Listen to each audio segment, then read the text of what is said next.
अपने मंत्रियों को साथ लिया, पुष्पक विमान पर आरूढ़ हुआ और धावा बोल दिया श्वेतद्वीप पर। श्वेतद्वीप के पास आते ही पुष्पक का उड़ना बंद हो गया। श्वेतद्वीप की प्रभा से पुष्पक विमान में प्रभा नहीं रही, तेज नहीं रहा, वो चल नहीं सका। अब वही विमान को और मंत्रियों को छोड़ करके अकेले रावण श्वेतद्वीप में गया। ये वैष्णव संप्रदाय में ऐसा माना जाता है कि श्वेतद्वीप के राजा अनिरुद्ध हैं और वहां सब गौर वर्ण के, श्वेतद्वीप के सब लोग गौर वर्ण के होते हैं, बड़े तेजस्वी होते हैं। वहां शोक, भय, बुढ़ापा, मृत्यु ये कभी किसी को नहीं होता है। सो जो श्वेतद्वीप में प्रवेश करने लगा रावण, सो एक स्त्री ने अपने हाथ से उसको पकड़ लिया और पूछा, तुम कौन हो, कहां से आए हो, किसने तुमको यहाँ भेजा है। अब तो बहुत सारी स्त्रियां इकट्ठी हो गईं और हंसें उसको देख देख के और खेलें। उनके हाथ का वो खिलौना बन गया, उसके हाथ से उनके हाथ में, उनके हाथ से उनके हाथ में, जैसे गुड़िया से कोई खेले वैसे खेलने लगी रावण से। अब तो बड़ी मुश्किल से रावण वहां से छूटा और बड़ा आश्चर्य हुआ उसके मन में। वो अपने मन में सोचने लगा कि बस बस अब हम तो यहीं आवेंगे, विष्णु के हाथों से मरेंगे और मर के यहीं बैकुंठ में आवेंगे, ये तो बैकुंठ है। सो अब हमको वही काम करना चाहिए जिससे विष्णु भगवान हमारे ऊपर नाराज हों, ऐसे ही काम हमको करना चाहिए। ये सोच करके उसने वन में से श्री जानकी जी का अपहरण कर लिया। जानन नेव परात्मानं सजहारावनी सुताम मातृवत पालयामास त्वत्तः कांक्षन् वदन् स्वकम्। अगस्त जी कहते हैं कि तुमको परमात्मा जान करके ही रावण ने जानकी जी का हरण किया था और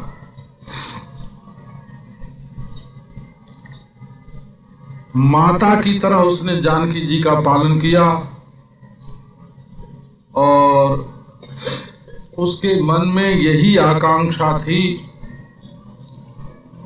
कि तुमसे, तुम्हारे हाथों से उसका वध होए। रामत्वं परमेश्वरोसि सकलम जानासि विज्ञान दृग् भूतम भव्यमिदं त्रिकाल कलना साक्षी विकल्पोज्जितः भक्तानाम अनुवर्तनाय सकलाम कुर्बन् क्रिया संहतिम त्वं शृण्वन् मनुजाकृतिर्मुनिवचो भासी सलोकार्चितः। हे राम, तुम परमेश्वर हो, विज्ञान ही तुम्हारी दृष्टि है, तुम सब कुछ जानते हो, जो हुआ वो भी जानते हो, जो होगा वो भी जानते हो, त्रिकाल कलना के साक्षी हो, तुम में कोई भेद नहीं है। भक्तों की अनुवृत्ति के लिए, उनकी इच्छा की पूर्ति के लिए ही आप सारी की सारी क्रिया करते हो।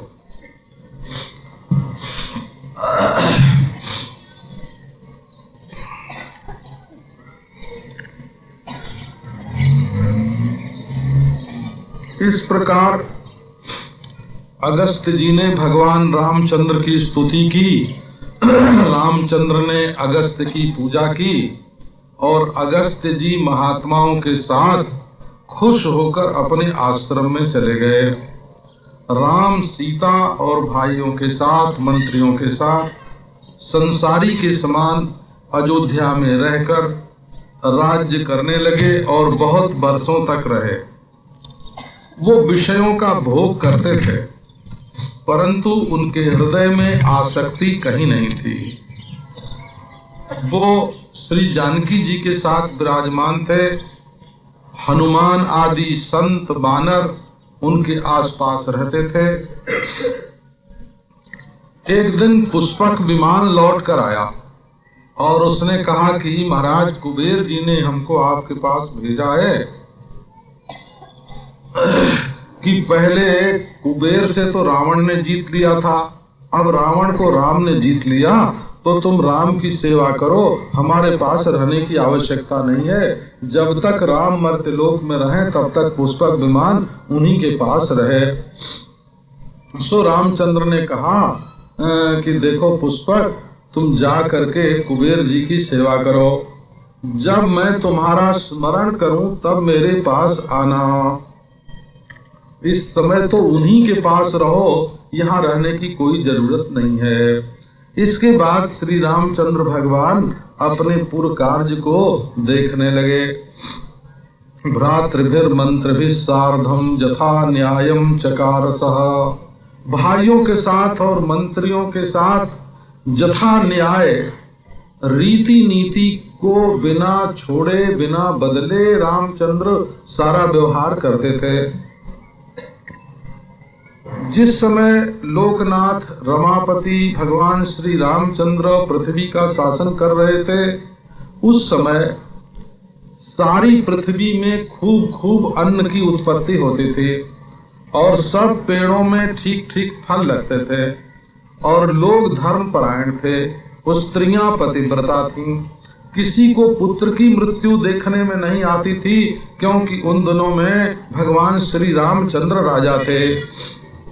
सीता और रामचंद्र विमान पर चढ़ करके सारी पृथ्वी पर विचरण करते थे भाइयों के साथ और घूम के आते थे। समारुज्य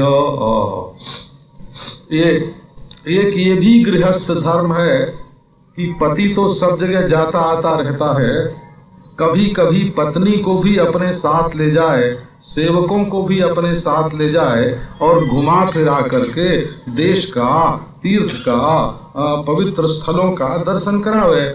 तो सीता जी के साथ राघव श्रेष्ठ विमान पुष्पक पर आरूढ़ होते, बानरों को बुलवा लेते भाइयों के साथ और सारी पृथ्वी की यात्रा कर आते। अमानुषाणि कार्याणि चकार बहुसो भुवि, पृथ्वी में उन्होंने अनेकों बार ऐसे काम किए जिसको मनुष्य नहीं कर सकते। एक बार उन्होंने देखा कि ब्राह्मण का पुत्र छोटी उम्र में मर गया है और ब्राह्मण बहुत विलाप कर रहा है। अब भगवान श्री राम ने उसके बारे में जानकारी प्राप्त की और वन में तपस्या करते हुए शूद्र को मारकर ब्राह्मण बालक को उन्होंने जीवित कर दिया और शूद्र को स्वर्ग दिया। ये बात लोगों की समझ में इसलिए नहीं आती है कि उनके मन में तपस्या का महत्व बैठा हुआ है कि तपस्या जरूर करनी चाहिए। ये बहुत बढ़िया चीज है, बस वैसे ही है जैसे ये दवा जरूर खानी चाहिए, बहुत बढ़िया है। असल में राजा का कर्म है कि जिसकी जहां ड्यूटी है उसका वो काम ठीक ठीक करे। एक सैनिक को पहरे पर बंदूक दे करके खड़ा कर दिया गया है कि तुम यहाँ रह के पहरा देना। अब वो वहां पहरा न दे के कहीं दूसरी जगह चला जाए और वेद का पाठ करने लगे सस्वत और कहे कि मैं बड़ा उत्तम कर्म कर रहा था, तो वो सैनिक सजा देने योग्य है कि नहीं है? वहां सजा वेद पाठ करने की नहीं है, वहां सजा अपनी जो ड्यूटी है वो छोड़ देने की है। एक सिपाही खड़ा है चौराहे पर, उसके देखा उसने कि एक कोई गरीब आदमी बीमार वहां पड़ा है और उठा के वो चिकित्सा करने के लिए अस्पताल में ले गया, तो चौराहे पर तब तक तो 100 एक्सीडेंट हो गए। तो उस सिपाही ने अपराध किया। असल में अपनी अपनी ड्यूटी ही मनुष्य के लिए सर्वश्रेष्ठ होती है।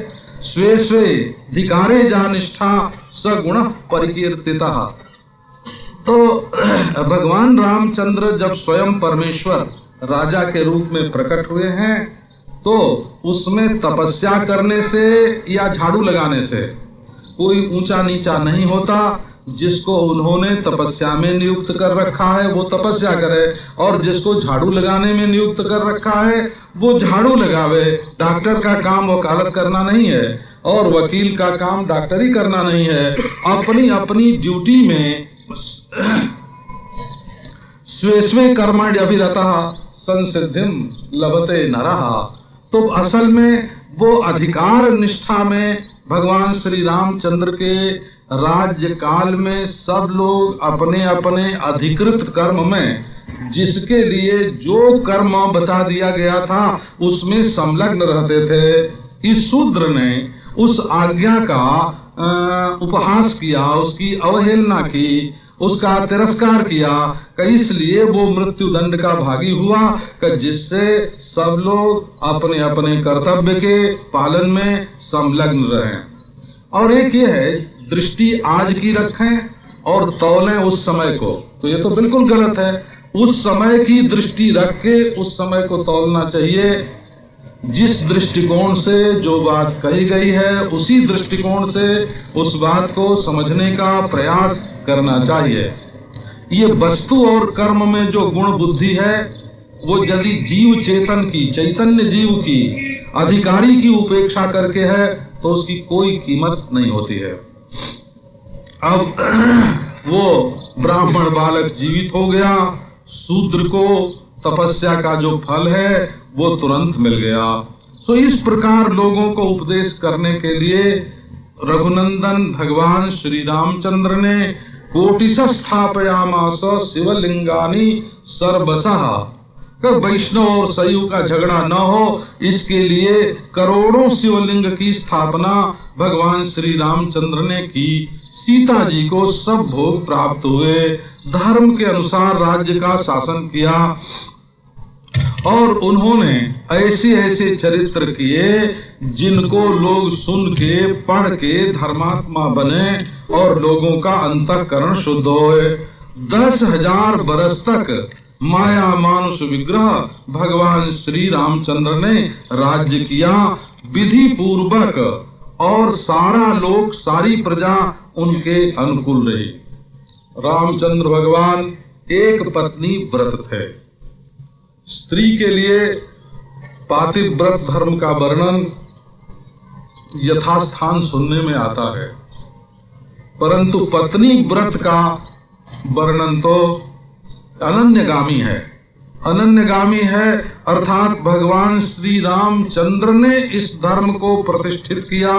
एक पत्नी व्रतो रामो राजर्षि सर्वदा शुचि।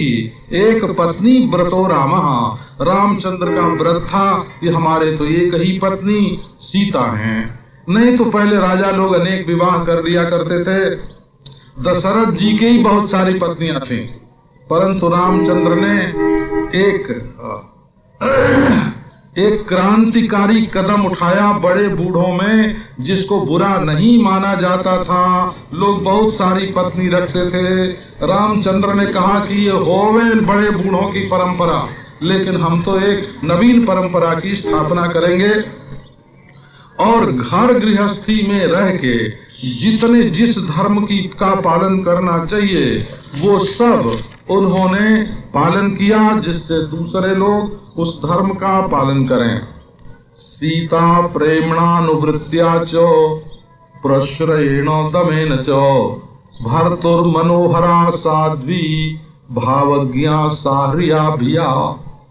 श्री सीता जी रामचंद्र से प्रेम करती थीं। पत्नी का पति से प्रेम होना चाहिए, परंतु प्रेम निकम्मा प्रेम नहीं।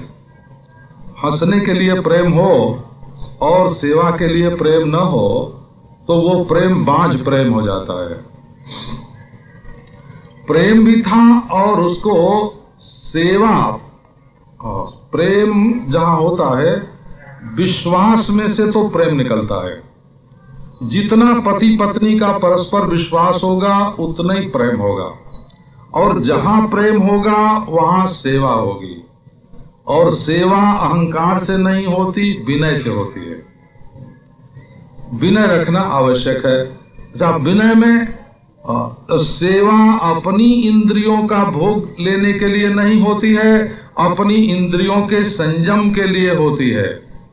तो जानकी जी श्री रामचंद्र जी को के भाव को समझकर सब काम करते हैं और उनके सामने निर्लज्ज होकर नहीं रहती, संकोच से रहती थीं और उनका आदर करती थीं और साध्वी थीं और हर प्रकार से अपने पतिदेव के मन को प्रसन्न करती और अपने पास खींच करके रखती थीं।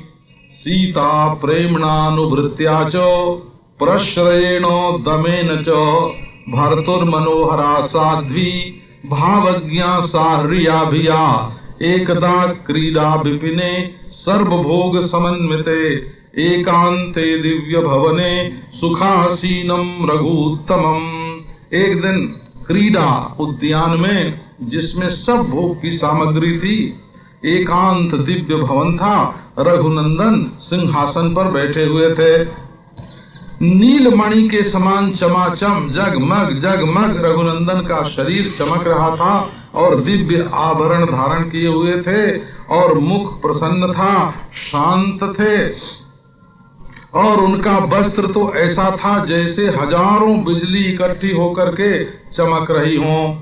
और श्री जानकी जी कमल नयना, श्री जानकी जी सर्व आभरण से भूषित होकर हाथों से उनके पांव सहला रही थीं और उन्होंने श्री रामचंद्र से निवेदन किया, देव देव जगन्नाथ परमात्मन सनातन चिदानंदादि मध्यांत रहिता शेष कारण देव देवा समासाद्य मामे कांते ब्रुवन बचा बहुशोर्थय मानास्ते वैकुंठागमनम प्रति।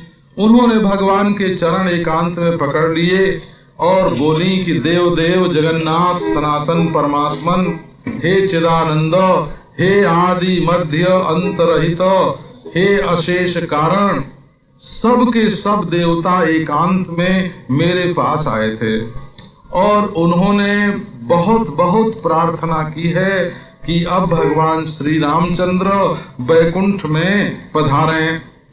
कहते हैं वर्षों से तुम्हारे साथ देवी वो मर्त्यलोक में रह रहे हैं और हम लोगों को उन्होंने छोड़ दिया है, सनातन वैकुंठ सूना पड़ा है। सो हे जगद्धात्री कमल लोचन राम, आगे आवे और तुम भी वहाँ वैकुंठ में चलो, सो हम लोगों को चल करके स्नात करो। ऐसी प्रार्थना देवताओं ने हमसे करी है। सो आप वो तो मैंने प्रार्थना आप तक पहुँचा दी, आप ऐसा कीजिए, ये मेरा कहना नहीं है। क्यों कि जद युक्तम तत्कुरुष्वाद्य नाहम आज्ञापये प्रभो। ये रामायण में ये शिष्टाचार बरता गया है कि कभी किसी को कोई बात नई भी बताते हैं तो बोलते हैं स्मारय त्वाम न शिक्षय, हम तुमको याद दिलाते हैं, हम तुमको शिक्षा नहीं देते हैं। माने आपको तो पहले से मालूम ही है, हम तो सिर्फ याद दिलाने का काम कर रहे हैं, शिक्षा देना हमारा काम नहीं है।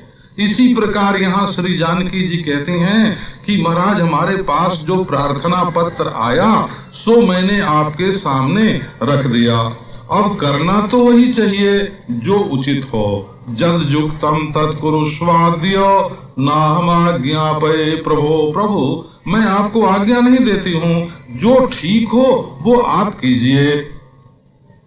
श्री सीता जी का वचन सुन करके राम ने क्षण भर ध्यान किया और बोले कि देवी मुझे मालूम तो सब है, लेकिन उपाय करके चलना चाहिए। उपाय क्या करना चाहिए?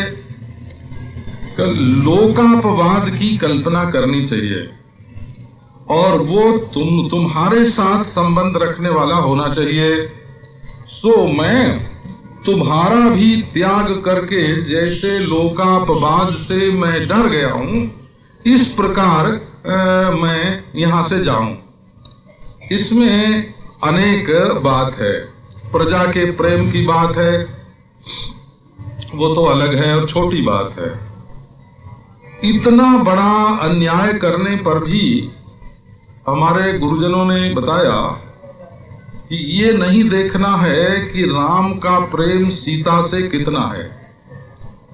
असल में जब वक्ता कोई बात कहता है तो उसके मन में एक विवक्षा होती है, वो कुछ कहना चाहता है, तो ये देखना पड़ता है कि वो क्या कहना चाहता है, वक्ता की विवक्षा क्या है। वक्ता इस प्रसंग में ये नहीं कहना चाहता है कि राम का सीता से कितना प्रेम है, वो ये कहना चाहता है कि सीता का राम से कितना प्रेम है। ये देखने का है इस प्रसंग में कि सीता का राम से कितना प्रेम है। यदि विवक्षा वक्ता की छोड़कर और अभिप्राय समझने का प्रयास करेंगे तो बिल्कुल नहीं होगी। आकांक्षा, योग्यता, आसक्तिश्च वाक्यार्थ ज्ञान हेतु, ये देखना पड़ता है कि वक्ता क्या कहना चाहता है और शब्दों में क्या योग्यता है और प्रसंग कैसा है, ये तात्पर्य क्या है, इन बातों का विचार करके निर्णय करना पड़ता है। तो यहाँ वक्ता का तात्पर्य ये है कि वक्ता ये देख ले कि सीता जी रामचंद्र से कितना प्रेम करती हैं। अन्याय करने पर भी, छोड़ देने पर भी, कठोरता बरतने पर भी सीता जी का प्रेम श्री राम के प्रति बढ़ता है, घटता नहीं है, दिनों दिन बढ़ता ही जाता है। ये समझाने के लिए ये सीता के त्याग का प्रसंग है। सो बोले कि देवी तुम्हें वन तो बहुत प्यारा है, सो मैं वन में छोड़ दूंगा। एक बात और है कि ये बालक जो है ना, वो हर समय माँ की गोद में और बाप की गोद में और रिश्तेदारों की गोद में, इससे वो बिगड़ जाते हैं। उनको बचपन से ही स्वावलंबी रहने की, अपना काम सब कर लेने की और ऋषि मुनियों के अंदर जैसा त्याग, जैसी तपस्या होती है वो ग्रहण करने की योग्यता आनी चाहिए।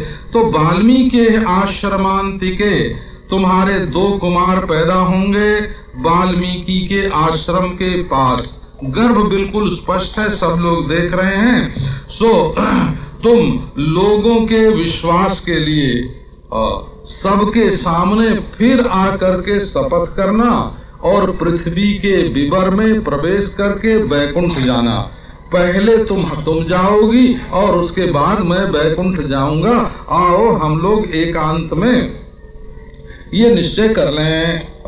असल में ये मैत्री का, विश्वास का, प्रेम का एक ये भी स्वभाव है कि आपस में एकांत में कुछ ऐसा रहस्य रखते हैं, ऐसी चर्चा रखते हैं। प्रेम में कुछ प्राइवेट, 2 प्रेमियों में कुछ न कुछ ऐसा प्राइवेट रहता है जो दूसरों को मालूम न के बारे में वो दोनों एकांत में बैठ के बात कर सकें कि ये बात हमारे और तुम्हारे सिवाय दूसरे को मालूम नहीं है। अगर ये बात नहीं होगी तो प्रेम कैसा। तो कुछ बातें ऐसी थी जिनमें कई बार ये बात देखने में आती है कि सीता रामचंद्र को तो परस्पर वो बात मालूम है, परंतु लक्ष्मण जी को भी मालूम नहीं है।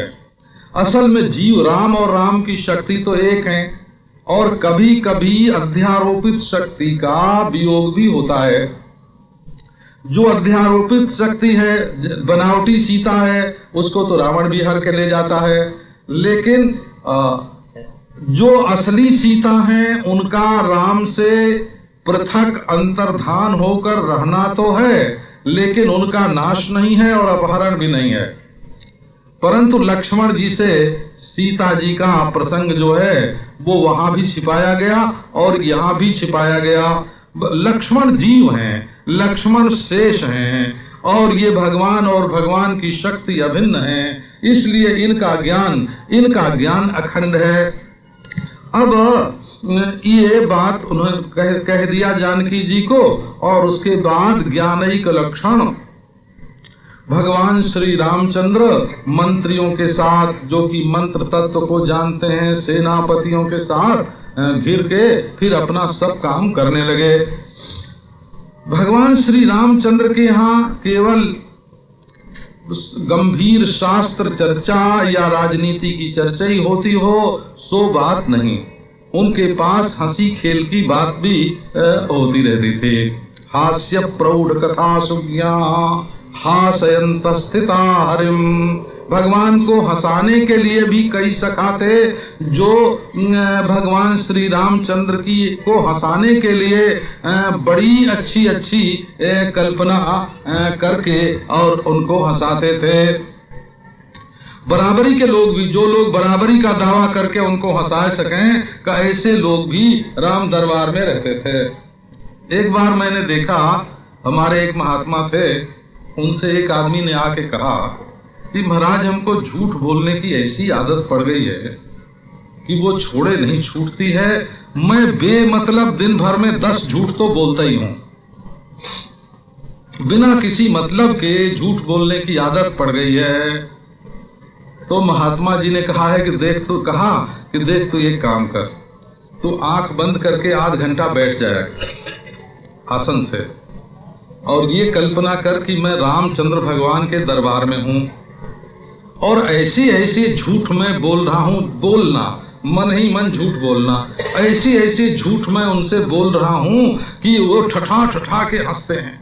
तो तुम आध घंटा रोज राम भगवान को हंसाने की अपनी ड्यूटी ले लो और झूठ बोल बोल करके उनको हंसाया करो। हे भगवान, तुम ये सोच लो कि हम राम दरबार के जो करें, राम दरबार के विदूषक हैं, तुम ये निश्चय कर लो। अब महाराज ऐसा बताया उन्होंने, वो तो वैसे ही करने लगा। थोड़े दिनों के बाद उसका मन एकाग्र हो गया और भगवान की लीला में उसका प्रवेश हो गया। यही तो इन सब कथाओं का सार है कि कोई भय से, काम से, क्रोध से, लोभ से कैसे भी अपना मन भगवान में लगावे तो उसका कल्याण हो जाता है। सो एक दिन कथा के बातचीत के प्रसंग में एक विजय नाम का विदूषक था रामचंद्र भगवान का, उसका नाम था विजय। सो उन्होंने रामचंद्र ने पूछा कि क्यों भाई विजय, ये हमारे पूर्ववासी और गांव के लोग हमारी अच्छाई बुराई के बारे में क्या क्या चर्चा करते हैं, सीता के बारे में, माता के बारे में, भाइयों के बारे में, कैकेयी के बारे में। तुम डरना मत, मुझसे बिल्कुल सच सच कहना, मैं अपनी सौगंध दिला के तुमसे ये बात पूछता हूँ। सापितोषी ममोपरी। अब तो विजय ने कहा कि देव, सब लोग आपकी प्रशंसा करते हैं कि श्री रामचंद्र तो सर्वज्ञ हैं और उन्होंने बड़ा दुष्कर काम किया है, लेकिन एक बात में आपकी आलोचना करते हैं। वो कहते हैं कि रावण को मार करके ये सीता को फिर घर में ले आए, सीता के ऊपर नाराज होना चाहिए। सो उसके ऊपर नाराज नहीं हुए और महल में लाके रख लिया।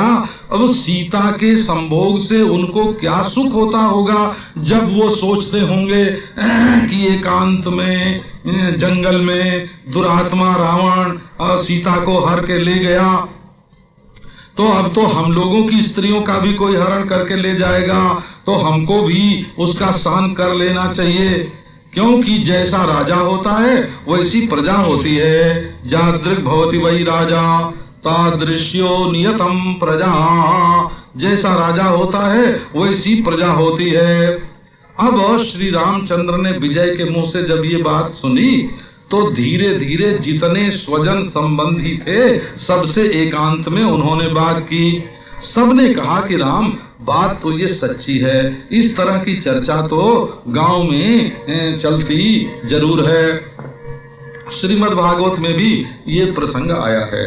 गोस्वामी तुलसीदास जी ने ये कथा साफ साफ तो नहीं ली, लेकिन विनय पत्रिका में क्या नाम है, गीतावली में और रामचरितमानस में भी संकेत रूप से इस कथा को उन्होंने लिया है। तिय निंदक मतिमंद प्रजा रज निज नय नगर बसाई। श्री रामचंद्र ने अपनी पत्नी की निंदा करने वाले मतिमंद धोबी को अपने नगर में बसा लिया। तो ये सब सूचना तो गोस्वामी जी ने भी दी है। सो सबने कहा कि हाँ राम, गांव में इस तरह की चर्चा चलती है। अब सबको रामचंद्र ने भेज दिया और लक्ष्मण जी को बुला के कहा कि लक्ष्मण, लोक में बड़ा भारी कलंक लग रहा है हम लोगों के ऊपर सीता जी को लेकर के, सो तुम प्रातः काल सीता को लो और वाल्मीकि के आश्रम के पास ले जाकर छोड़ दो। त्यक्त्वा शीघ्रम रथेन त्वं पुनरायाहि लक्ष्मणा, रुकना मत, सीता को छोड़कर तुरंत लौटना। और एक बात और सुनो, अब तक तुमने हमारी किसी बात का जवाब नहीं दिया है। यदि आज हमारी इस बात पर कुछ बोलोगे तो ऐसा समझना कि मुझे मार डालने का दोष तुमको लगेगा। अब तो लक्ष्मण जी बेचारे चुप हो गए, रामचंद्र से डर गए। प्रातः काल उठ करके जानकी को लेकर और रथ में बैठा के सुमंत्र के साथ वन में गए और वाल्मीकि आश्रम के पास जाकर के सीता जी को उतार दिया और सीता जी से बोले कि भगवान श्री रामचंद्र ने लोकापवाद के भय से तुमको छोड़ दिया है, अब तुम यहीं रहो। माता जी, मेरा कोई दोष नहीं है, आप मुनि के आश्रम में चले जाना। सो लक्ष्मण तो झट उतार के उनको लौट आए रामचंद्र के पास।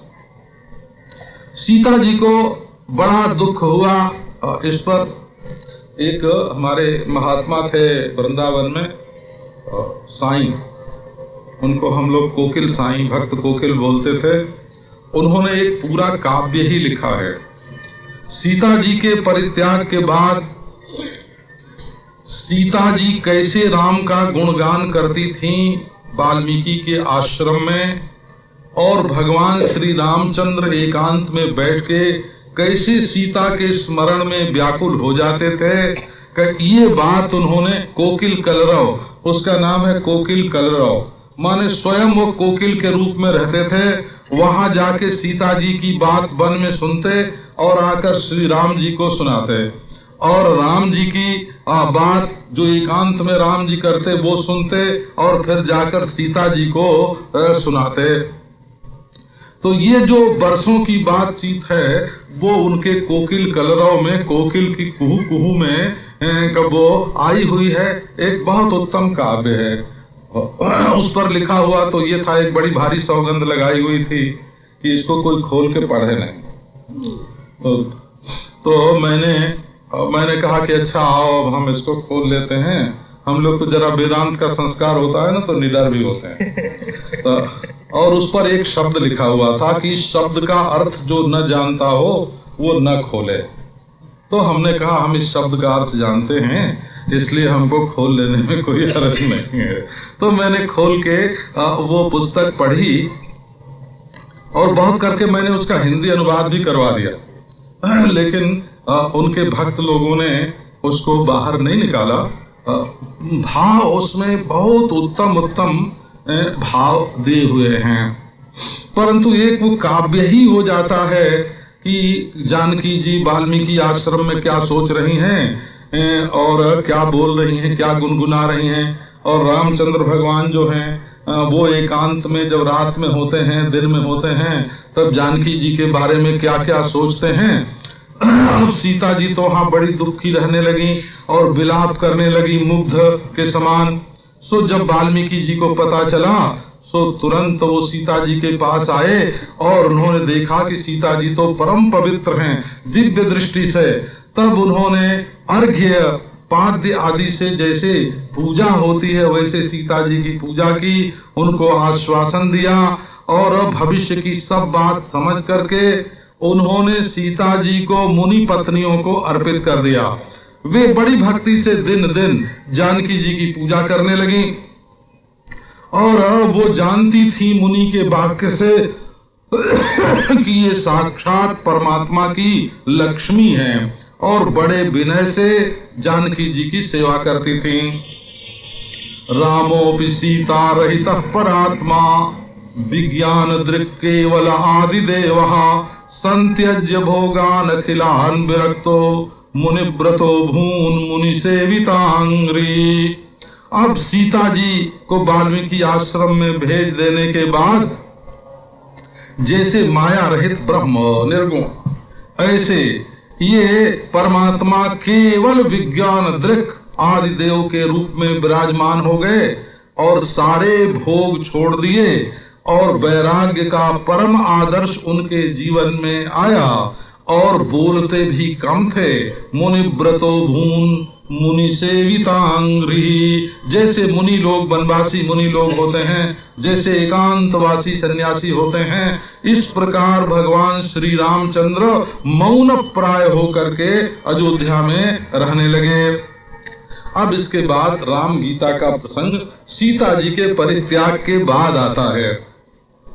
जैसे संन्यास ग्रहण के बाद निर्गुण निराकार निर्विकार ब्रह्मात्मैक्य की चर्चा आती है, तो उस तरह से इस चर्चा का अधिकार भी इस प्रसंग में दिखाई दिया गया है। रामायण की कीर्ति हुई, जगन मंगल मंगलात्मा भगवान श्री रामचंद्र ने रामायण कीर्ति की स्थापना की। और जैसे पहले के राजा लोग रहते थे और बड़े बड़े राजा लोग जिस धर्म कर्म का सेवन करते थे उसका उन्होंने सेवन किया। सौमित्रिणा पृष्ठ उदार बुद्धिना राम कथा प्राह पुरातनी सुभा। लक्ष्मण जी के पूछने पर श्री रामचंद्र लक्ष्मण जी श्री रामचंद्र का मनोरंजन करने के लिए, और ये देख कर कि ये किसी से बात नहीं करते हैं, तो सौमित्रिणा पृष्ठ उदार बुद्धिना, लक्ष्मण जी कैसे हैं कि बड़े उदार हैं। ये भी एक सेवा करने की पद्धति है। वो देखते हैं कि रामचंद्र भगवान बोलेंगे नहीं तो अच्छा नहीं लगेगा, कि इसलिए इनको बोलने का कोई अवसर मिले, इसके लिए पुरानी पुरानी बातें, उनसे जो अच्छी अच्छी बातें और पुरानी पुरानी बातें हैं वो पूछते हैं। रामचंद्र ने उन्हें अनेक कथाएं सुनाई। राज्ञः प्रमत्तस्य नृगस्य शापतो द्विजस्य तिर्यक्त्वमथा राघवः। रामचंद्र पुराने राजाओं की कथा सुनाते। नृग की कथा भी रामचंद्र ने लक्ष्मण को सुनाई। वाल्मीकि रामायण में तो नृग की कथा बड़े विस्तार से है। ये नृग की कथा ये है, देखो कि उन्होंने बहुत धर्म किया। स्मार्त धर्म श्रौत धर्म के पालन में कोई त्रुटि नृग की ओर से की नहीं गई थी, लेकिन भगवद आश्रय नहीं था उनके धर्म में। को वार्थ आप तो भजताम स्वधर्मतः, जिन्होंने भगवान का भजन नहीं किया और धर्म का पालन बड़ा प्रबल किया, उनको क्या अर्थ की प्राप्ति हुई, क्या विशेषता मिली। तो भागवत धर्मी नृग नहीं थे, उन्हें इतने बड़े दान का फल जरा सी गलती होने से नहीं मिला, और फिर जब भगवान ने कृपा करके उनका उद्धार किया तभी उनको मिला। और अजामिल ने कोई धर्म नहीं किया था, भ्रष्ट था। उसके मुख से अकस्मात बेटे का नाम निकला, भगवान का नाम नहीं, बेटे का नाम निकला, और भगवान ने कृपा करके उसका कल्याण कर दिया। तो त्यक्त्वा स्वधर्मम चरणाम्बुजम हरेर भजन न पक्वोथ पते ततो यदि यत्र क्वबा भद्रमभूदमुष्य किम, यत्र क्वबा भद्रमभूदमुष्य किम, को वार्थयाप्तो भजताम स्वधर्मता। एक एक प्रसंग जो भागवत में है वो भागवत धर्म और अन्य धर्म की तुलना करके भागवत धर्म की श्रेष्ठता सिद्ध करने के लिए हैं। नारायण अब यहाँ एक लौकिक दृष्टि से भी वाल्मीकि रामायण में नृग की बड़ी गलती बताई हुई है। वो ये गलती बताई हुई है कि जब उनकी दी हुई गाय एक ब्राह्मण के दल में से दूसरे ब्राह्मण में मिल गई और दोनों दावा करने लग गए, माने दोबारा दान दे दी गई, और दोनों दावा करने लगे कि गाय हमारी, तो वो उनके पास निर्णय के लिए आए दोनों, और 1 महीने तक उनके दरवाजे पर दोनों ब्राह्मण अपनी गाय लेकर के रहे कि हमको न्याय दे दीजिए। तो जब वो कहे कि गाय हमारी है तो गिरगिट की तरह सिर हिलावे, हाँ हाँ यही तो मैं भी कहता हूँ, जब दूसरा ब्राह्मण कहे कि ये गाय हमारी है तो उसको भी कहे हाँ हाँ, गिरगिट की तरह दोनों को सिर हिलावें। तो दोनों ब्राह्मणों ने कह दिया कि जाओ तुम गिरगिट हो जाओ। तो ये न्याय देने में जो राज्य की ओर से विलंब होता है वो राजा के लिए बहुत बड़ा अपराध, बहुत बड़ा पाप होता है। तो ये राज्य देने में, न्याय देने में जो विलंब था उसके कारण राजा नृग को गिरगिट होना पड़ा। ये बात वाल्मीकि रामायण पढ़ने से बिल्कुल स्पष्ट मालूम पड़ती है। एक दिन एकांत में भगवान श्री रामचंद्र बैठे हुए थे। रामचंद्र तो वो हैं लक्ष्मी जिनके चरणों का लाड प्यार करती हैं। अब लक्ष्मण जी उनके पास आए और उन्हें तो शुद्ध भावना प्राप्त हो गई थी। प्रणाम करके बड़ी भक्ति से, प्रणाम ऊपर से भी होता है, हो वो जो ऊपर से प्रणाम होता है उस प्रणाम से ज्ञान नहीं मिलता है। तद विद्धि प्रणिपातेन परिप्रश्नेन सेवया, ये तीनों बात दम्भ से हो सकती है। सिर, किसी के चरणों में सिर रखना, प्रणिपात, और परिप्रश्न, और बढ़िया बढ़िया प्रश्न करना, और सेवा करना, ये तीनों बात दम्भ से हो सकती है। तो ऐसा जो दम्भ से भी करेगा उसको महात्मा लोग ज्ञान का उपदेश तो कर ही देंगे, लेकिन ज्ञान उसको ग्रहण नहीं होगा। क्यों नहीं होगा? कि श्रद्धावान लभते ज्ञानम तत्परः संजते इंद्रिया। ज्ञान का ग्रहण तो तब होगा जब हृदय से श्रद्धा होगी, हृदय से श्रद्धा होगी और तत्परता होगी, उसके अनुसार आचरण होगा और अपनी इंद्रियां काबू में होंगी। इन तीनों में से यदि एक बात भी कम होगी तो ज्ञान नहीं होगा। सो श्री लक्ष्मण जी ने प्रणाम किया बड़े प्रेम से और विनय से युक्त होकर के बोले।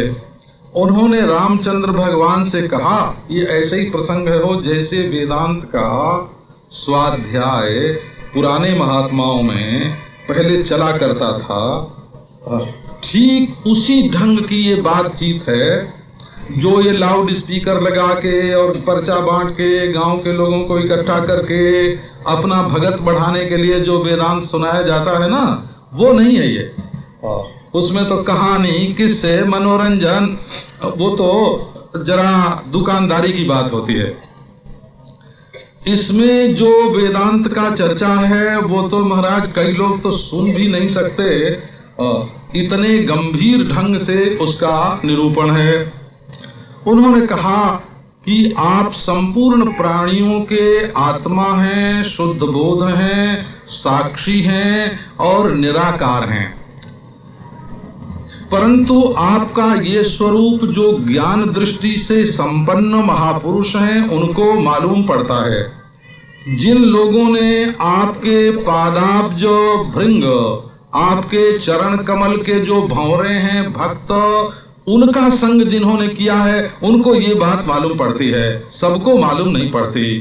सो मैं आपके चरणों की शरण में आया हूँ और मैं चाहता, क्योंकि आपके जो चरणारविंद हैं वो संसार सागर से छुड़ाने वाले हैं और बड़े बड़े जोगी लोग उनका ध्यान करते हैं।